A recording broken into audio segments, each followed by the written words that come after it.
कोणत्याही परिस्थितीत त्या गद्दाराला पाडायचं आहे. गद्दार पाडणार की नाही परिवार. महाराष्ट्राची कुलस्वामिनी आई तुळजाभवानी, हिंदवी स्वराज्य संस्थापक राजे शिवछत्रपती शिवाजी महाराज,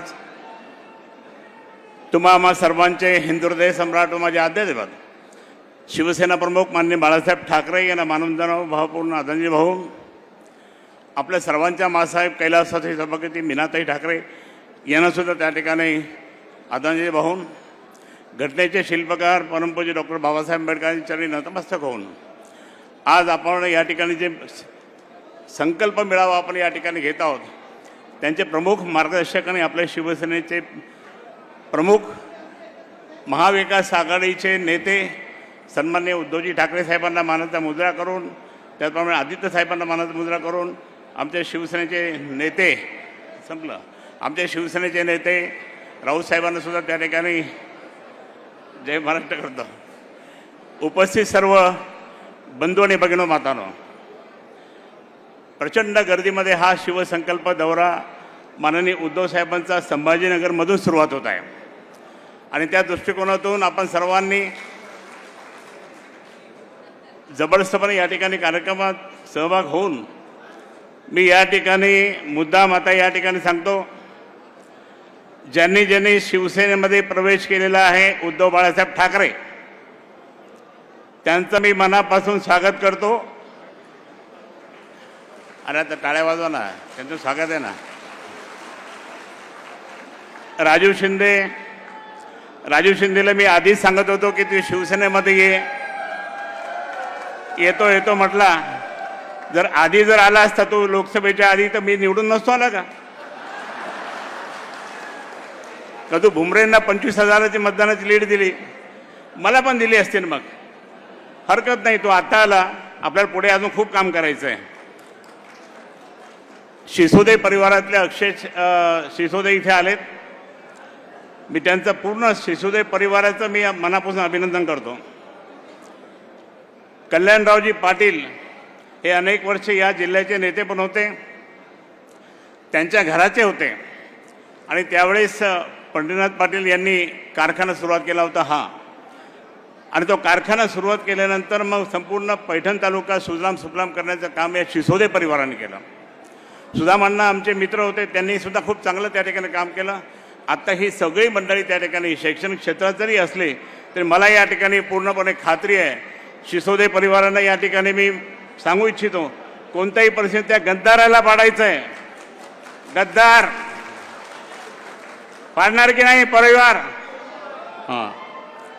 त्याप्रमाणे बाकीचे इतर सर्व जे आलेले आहेत, BRS RPI वगैरे सगळे आले, त्यांचं मी मनापासून स्वागत करतो. या संपूर्ण संभाजीनगर जिल्ह्याच्या वतीने त्यांचं स्वागत करतो, मराठाच्या वतीने स्वागत करतो. पण मी या ठिकाणी राजूला सांगेन, राजू आपल्याला त्या गद्दाराला पाडायचं की ज्या गद्दारांनी रोज साहेबांच्या बाबतीत शिवसेनेच्या बाबतीत त्या ठिकाणी उलटं पुलटं बोलतो, त्याचा खात्मा करायचा राजकीय. आणि म्हणून मी या ठिकाणी तुला त्या ठिकाणी तुझं स्वागत करतो मनापासून. आणि एकच या सगळ्या जे आलेले आहेत त्यांना मी विनंती करेन, हात जोडून विनंती करेन, गटबाजीमध्ये जायचं नाही. आपण सर्व उद्धव साहेबांच्या नेतृत्वाखाली, आदित्य साहेबांच्या नेतृत्वाखाली आपण काम करत आहोत. गटबाजीमध्ये जर गेला तर त्या ठिकाणी राजकारण संपतं. आणि म्हणून मी या ठिकाणी सांगतो की कोणत्याही परिस्थितीत त्या ठिकाणी शिवसेना खरं म्हणजे आंदोलनातून पुढे येते. आपलं हे शिबिर मार्गदर्शन करण्यासाठी असतं, पण आपण इतके आंदोलन केले आत्तापर्यंत, प्रचंड आंदोलन केले. मला अनेक जण म्हणतात की आंदोलनातून शिवसेना उभी राहिली, अनेक आंदोलन केले, आपण खूप आंदोलन केले.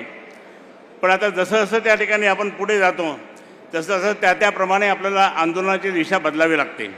आणि म्हणून या ठिकाणी मी सांगेल आपल्या सर्वांना, पुढे आपल्याला सर्वांना या ठिकाणी पुढे जायचं आहे. अरे आज उद्धव साहेबांच्या नेतृत्वाखाली आज महाराष्ट्रामध्ये जी काही नवीन रचना निर्माण झाली, ती परत एकदा महाराष्ट्रामध्ये त्या ठिकाणी नव्हे तर देशात एक मोठं वादळ निर्माण झालं की अरे उद्धव साहेब क्या जबरदस्त आहे. त्यांनीच मोदींना बोलू शकतात. आज मोदींनी किती खोटे नाटे केले. 15 लाखापासून तर आतापर्यंत रोज आता हे करायला लागले. आता महिला आज सगळ्या तहसील ऑफिसमध्ये जाऊन उभं राहतात, तिथे काही नाही आहे. पुढे 2 महिन्याचं फक्त बजेट आहे आणि मग या महिला काय करतील. म्हणून या सगळ्या खोटे गोष्टी करणारे हे सगळे भाजपचे लोक मोदी असतील की त्यानंतर मग ते त्यांचे साथीदार असतील गृहमंत्री, काही उपयोग नाही. आणि म्हणून आता ह्या सगळ्या खोट्या गोष्टीला म्हणे हम 405 जाएंगे, 405 गेलेच नाही.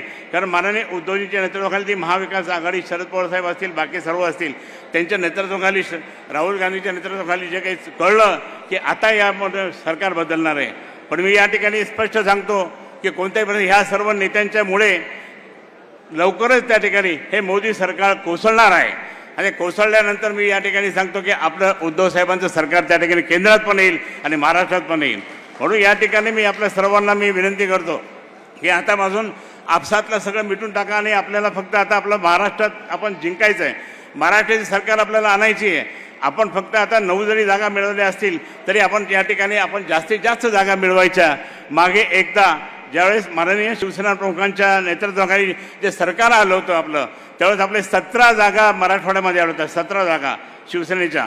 आणि म्हणून आता तसंच त्या ठिकाणी 17 नव्हे तर 20 जागा त्या ठिकाणी मराठवाड्यामध्ये आपल्याला आणावं लागतील. मी या ठिकाणी सांगेन साहेबांना की ह्या पूर्ण 9च्या 9 जागा ज्या या आपल्या जिल्ह्यामध्ये आल्या होत्या त्या फक्त शिवसेना भाजप युती म्हणून आल्या होत्या. परंतु माझा पराभव झाल्यानंतर एक मोठी मागच्या वेळेसचा जो पराभव झाला त्यानंतर लक्षात आलं लोकांच्या MIM परत येईल. आता जातीवादी पक्ष MIM या ठिकाणी यायला लागला. आता MIMने त्या ठिकाणी खूप म्हणजे दंगली बिंगली घालायला सुरुवात केल्या. आणि म्हणून लोकांनी पाहिलं नको हे नको. आणि म्हणून 9च्या जागा त्या ठिकाणी महाराष्ट्रात कुठेच नाही, युतीच्या संपूर्ण जागा आल्या होत्या.